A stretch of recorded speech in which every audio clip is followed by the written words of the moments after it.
What's up, Canes fans? Peter Ariz here with the CanesInSight daily podcast brought to you by Anajar and Levine Accident Attorneys. Have a very special show lined up today. Coach Zuck is back for football school, and we get into game planning. Obviously, as fans, we're very interested in how staffs go about getting ready for the next opponent, and especially in the season opener here against the Florida Gators. Obviously, a lot of different things go into those season openers compared to when you're in the middle of the season. So we get a real coach's insight on how coaching staffs go about that. First, though, I wanted to tell you about a very special event happening at Caneswear this Saturday. You get to meet the Mawanoa brothers, and you see Saturday, July 13th here up at Caneswear at Miami Fanwear in Davie, 2655 South University Drive in Davie. And this is a very special meet and greet. Again, 3 to 4:30 p.m. this Saturday. The proceeds will go to the Ronald McDonald House Charities. So this is something that's very near and dear to the Mawanoa brothers' hearts. You guys get a chance to meet them. And special offer here from Caneswear, the first 150 people to buy a ticket to this event on Saturday, which again supports the Ronald McDonald House Charities, will get a special ticket to a huge one-day sale at Caneswear this Saturday. Tickets are available online. Go and check it out, caneswear.com, to purchase your ticket for this special event. The Mawanoa brothers, two superstars at the University of Miami. Great guys. We've had a chance to talk to Kiko on the CanesInSight podcast. And really, actually both of them, now that I think about it, go check it out, caneswear.com. Caneswear up in Davie, must attend event if you are in the area. And again, supporting a great cause here. So coming up next here on the CanesInSight Daily Podcast, Coach Zuck joins us for this segment of Football School. All right, Canes fans, very excited about this guest joining us right now, Mike Zuckerman, Coach Zuck, for the segment Football School. We haven't done this in a while, Zuck, but excited to have you back here as always. How you doing? I'm good, man. Happy to be back. Sorry, life gets busy real quick, but I'm excited to be here. So a topic today that I wanted to get into, not as much X's and O's like we get into a lot of times with you, but just a broader topic in terms of game planning, right? I think it's something that the general fan out there is interested in hearing about, how, coaches like yourself, former position coach at the high level, and just the staff in general goes about getting a team ready. And look, first game of the season for Miami, we'll just get into that right away, obviously, is a huge opponent in Florida. There's a lot of different dynamics preparing for a season opener, I'm sure, compared to, a game in week 4 or 5 where you have more available information on the team. So let's just get into that right away in terms of season opener game, whether it's a big game for Miami, but in general, first game of the year. When does that prep actually start? Is there discussions about this stuff in spring? You have to wait till fall camp? Take me through the timeline of when you guys as a coaching staff really start to get into that opponent for week 1. Right. And obviously there's some variation between different staffs and things like that. But I'd say for the most part, those discussions maybe start a little bit early on, like pre-spring, just because sometimes, especially if you're playing a weird opponent or like an option opponent, you're going to have to get into that a little bit in the spring. But those would be like very basic conversations, like, hey, what do these guys do? Blah, blah, blah.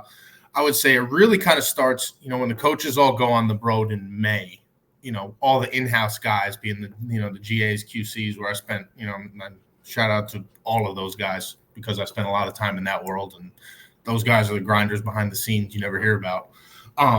But a lot of times, so May, while the coaches are all out on the road, they're probably breaking down the first 3 or 4 opponents. I know people who've done every single opponent. Sometimes coaches do all that. So they're going to prepare all that film, break down, do a scouting report, everything on the initial, let's just say the first 4 opponents for now. the thing about first opponents is if they have this, you got to figure out and look at exactly, who is their coordinator. Is it the same guy as the year before, or is it somebody new? And if it's somebody new, have they called plays before? What's their background? Are there people on the staff that they're going to keep stuff? So that all goes into how much film you are going to break down. So then after you break down all that down, you create your scouting reports, and then most likely what most teams will do is in June at some point they will sit down and do like a preliminary, especially the first game, a preliminary game plan of what they're going to do. Now, there's an old adage in football that the biggest waste of time in football is off-season scouting reports, because realistically, you don't know who your team is yet. You still have to go through fall camp. And I've never been a part of a staff that put together an off-season game plan that then a week and 2 weeks before the game didn't re-go through that entire game plan. A lot of stuff might have been the same, but you're still going to do the work again because you've just gone through fall camp. You've learned more about your team. And, in this portal era, I think that's more important than ever, that you need to figure out who you are before you figure out how you're going to attack the next opponent. When you talk about the guys like the GAs, the QCs, and the work that they do in this prep, is it mostly scheme-related tendency sort of stuff? Is it identifying, talented players on the other team? Obviously, in today's era of the transfer portal, half of that job has to really be seeing who's on the roster and who's not, right? Yeah. No, I mean, and that's become a big thing, is figuring out exactly who these people are. And especially, at a place like Miami where, most of the transfers they take have been at P5 schools, it's easy to kind of figure those guys out. Being at Utah State last year and other guys at smaller schools, sometimes people are taking FCS, they're taking D2 transfers, they're taking Power 5 guys that haven't played. So you're trying to the job of the in-house guys to dig for information on these guys becomes critical. So you're watching sometimes huddle tape from their high school. You're trying to get some type of, if the kid posted a practice film, when he was in the transfer portal, you're calling people, maybe from the staff of where he left. You're calling high school coaches, because you want to figure out who you're going against. We knew, we were playing, I think we were playing UConn, and it was Jim Mora's first year where they really turned around and played him good. And it was one of those things where they'd taken 40-something transfers and trying to figure out what we were going to see and who, the players, and calling and finding out some guys hey, this guy's a speed guy. So that's going to go into your game plan. Okay, we're planning for these plays, but this guy ran a 10-500 meter in high school. We have to have an answer. If we can't guard him man, we're going to have some type of double team or, safety over the top, right. Things like that. So, I mean, it's become hard, especially, it's become really hard to figure out who's on and track who's on what team. And it's so important. And just to get back to your question on so what are these guys doing? So a lot of it starts, it's actually evolved over the years. Initially, you had to print out the play-by-play from ESPN and fill out all the D&D and field. I mean, this was time-consuming stuff that you just kind of got. One person had the D&D sheet, one person was on the computer, and you just be like, 1st and 10, minus 25, pass complete 5 yards. Next, you do it on an Excel sheet, paste it into the deal. And, I'm lucky I've only lived in the computer era. This used to be they would do this by hand, way back in the day. Yeah. But nowadays there's programs like PFF and things like that provide a lot of that, I can't think of the word for the data, I guess. The generic data. Yeah. So a lot of the GAs, you can kind of specialize in who enters what. A lot of times one guy will just enter all formations and motions. One guy will do the passes. One guy will do the protections. One guy will do the run schemes. And then everyone will kind of work together and combine that because, again, with RPOs and things like that, what is it a run? Is it a pass? But basically, and in my opinion, and this is how I always thought, it is the GA's job to get that data as clean as humanly possible so the coaches never have to go in and be like, why is this? And it's just it's really like any data entry job in the entire country. The data needs to be clean because especially then moving to the coaching side of it, nothing made me more angry than when I was trying to sort and figure out and find tendencies and the same thing's called 4 different things. because then you have no information. Like, everyone's then you have to decode it. You're Correct. getting it, but then you have to then decode it at that point. Correct. And everyone's job, like they say, everyone matters. Like everyone in that organization, it matters because it matters. You're in such a time crunch to figure everything out that they need to have that stuff ready to go. And I used to tell the GAs too, like, even if you don't know what to call something, give it a name and call everything that looks like that. Because then even if it's wrong, it's easy to fix all the values at once. Mm-hmm.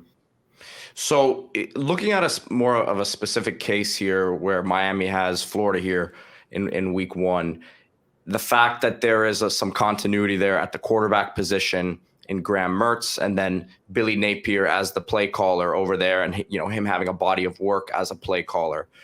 Obviously, like you said, the game plan, whatever they've started to put together for that game is going to be different a week or two before because they have an idea of what they have, but it will continue to reveal itself through fall camp. But does that help that continuity for, on the other side there, especially in a week 1 game, I should say? Yeah, no, it makes it easier for sure. I was always the most terrified of week 1s, even if we knew that what they were going to do, because they can do anything, right? Like they really can do anything in a week 1. But if you don't know, like let's say somebody's hired an OC that was a position coach the year before, like you don't actually know what they're going to run. You're trying to piece it all together with as much information as you can gather.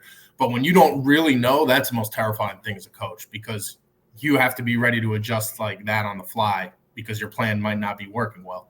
But yeah, knowing what they've run, they'll probably, you have an idea and you're going to have your base defenses can really work and stuff you're the most confident in, and you can rep their most common plays. And the good news is, with Coach Napier's been a play caller for a long time. So ideally, they probably have at least 3 or 4 years worth of film as him as a play caller. So you can dig, and especially for situational stuff, like there's probably enough first and second down plays from the season that you have an idea what he's trying to do. But if you need more third down, if you need more red zone, if you want to dig through and find a library of trick plays from years and years and years, like that's some of the stuff that helps when one guy's been doing it for a long time. Now, one thing that I always I've tried to do, and it doesn't always work out, but one thing I tried to do was study the top offenses in the offseason as a defensive coach, because a lot of times, everyone wants to go. If you're an offensive coach and you want to you want to see what the best offenses are doing. So as a defensive coach, not only obviously we look and see what good defense are doing, but I want to see what the best offenses were doing, because I think some of that stuff might show up. And especially if it's a similar scheme to what I know I'm going to see week 1, I'm not going to spend a ton of time on that stuff, but I'm going to show my kids this, or maybe practice it 1 rep. Like, hey, this is something they could do. This is something that showed up. This was a big trend in football last year that we need to be aware for. It's funny because I remember when I was doing the daily reporting and the ins and outs of the team and going to practice and stuff, I would have opposing staff members follow me all the time. And I remember a lot of it was for recruiting reasons. They were trying to figure out the latest updates on visits and things of that nature. But I remember specifically on the Sundays or Mondays of game week, getting different staffers from certain schools, they'd follow me, right? And I'm sure they would follow other people covering the team. How much do you guys scour the internet as coaches for bits of information and things of that nature? Obviously there's always the injury discussions. Obviously there's not the same protocol in the NFL as there is in college, where injuries are fully disclosed, right? So how much of that stuff goes on in terms of gathering the information from any available resource you guys can find? Yeah, if you've got a big enough staff where you guys can have guys that can do that, I think it's incredibly valuable. You hit the nail on the head. The injuries is probably the biggest thing.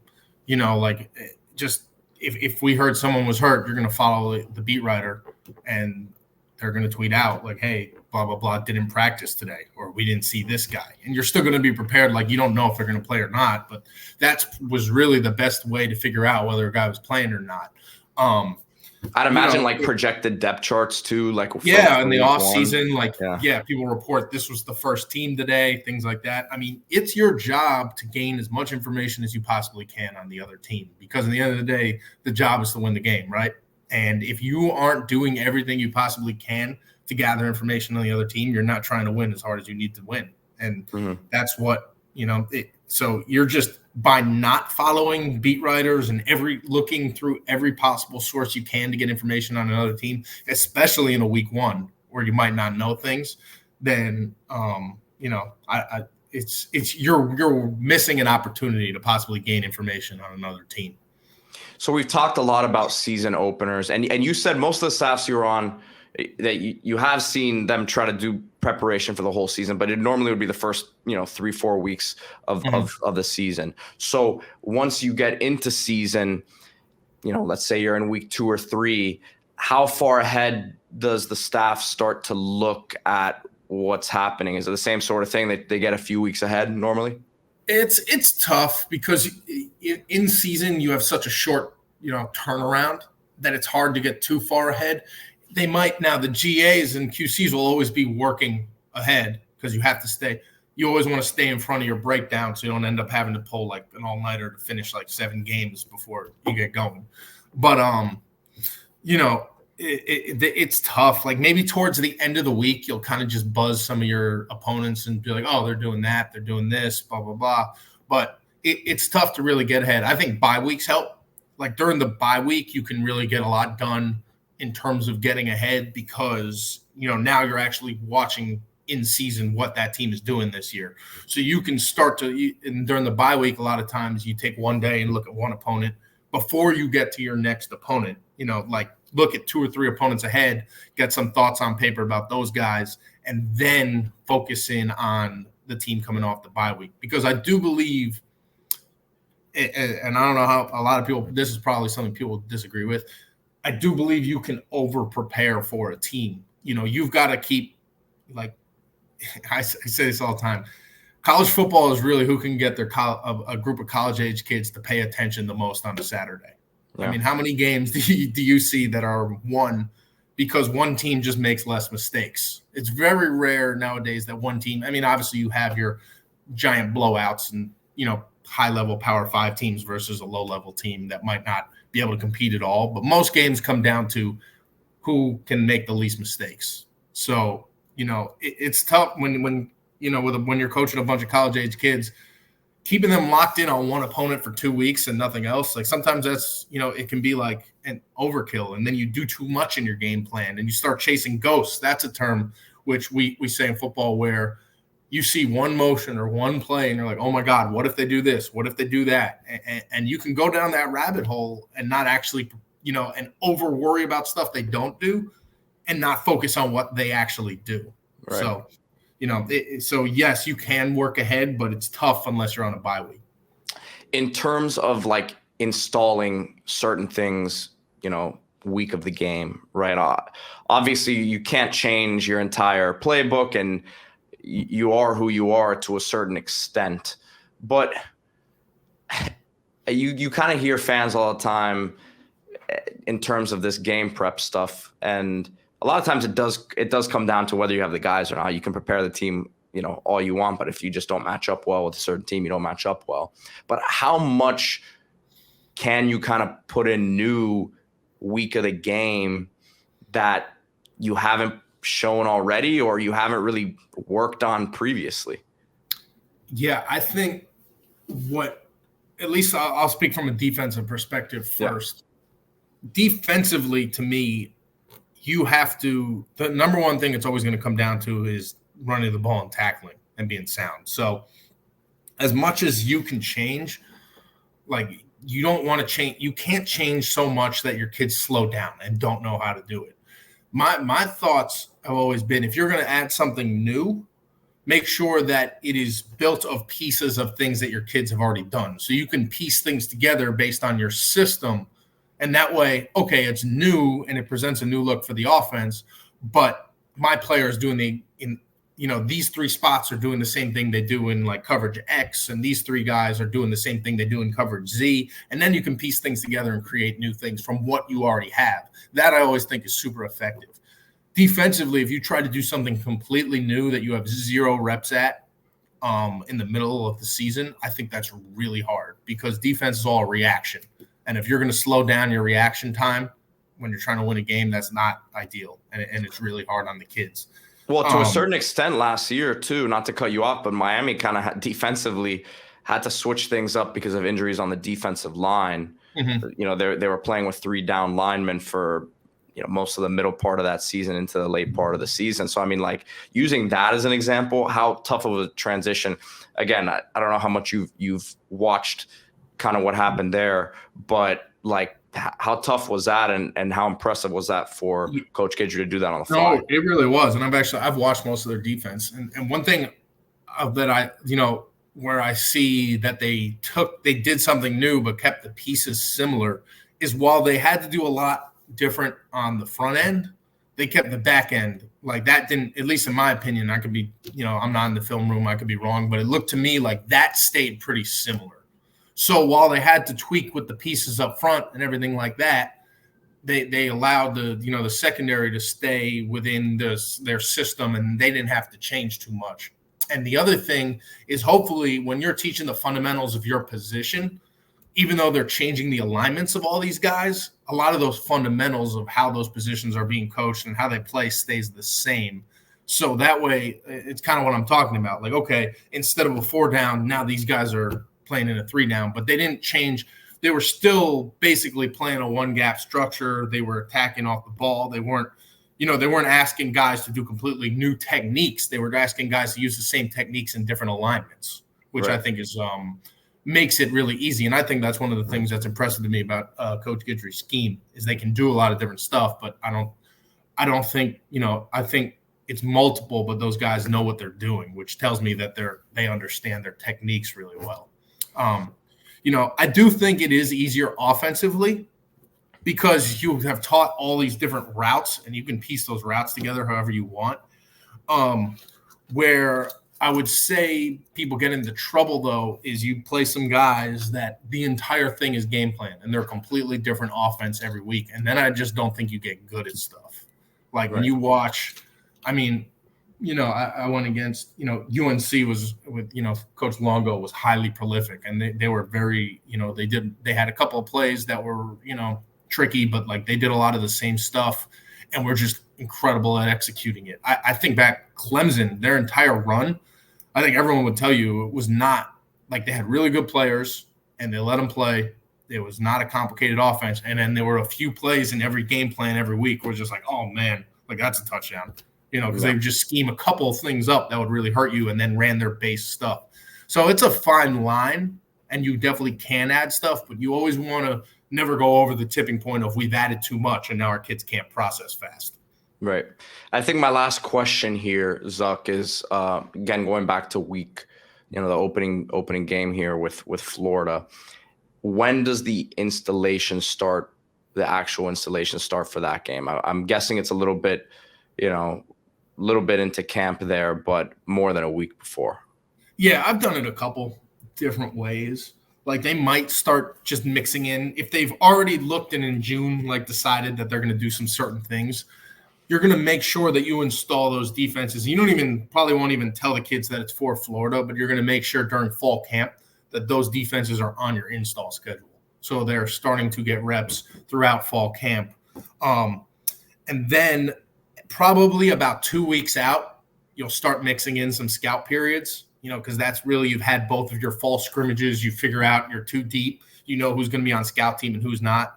And then about 2 weeks out is when you're going to start. And some people do 2 full game weeks for that first game, like a Tuesday, a Wednesday, a Thursday, and then like a simulated game, and then another Tuesday, Wednesday, Thursday game. And then, some people kind of shorten the practices, but, still get more work while within shorter practices. So that's all a matter of preference on the head coach and what he thinks they need and everything like that. But yeah, that first game especially, you're probably, once you get past that second scrimmage, it's on. All right, Zuck, as always, great insight from you. I'm glad to have you back here on the show. It's been too long, but we'll get it going regularly once again. And it's going to be interesting to track here as, man, we're getting close. It's a little bit away. Are you getting the itch yet, man? Are you getting the itch? It's right around the corner, man. And your first year in a while without it. Yeah, I'll be good, man. I'm excited to watch some ball. All right, Zuck, appreciate your time as always, man. All right, man. This an insight to the Canes, and you know we ain't playing no games. Joaquin said dominate, so that's what we do. Home of the legends and 7th floor crew. Down in Miami where hurricanes brew. You here for the rumors, we bring you the news. Cause it's all about the you. And nobody do it like CanesInSight. Nobody do it like CanesInSight. Nobody do it like CanesInSight. Nobody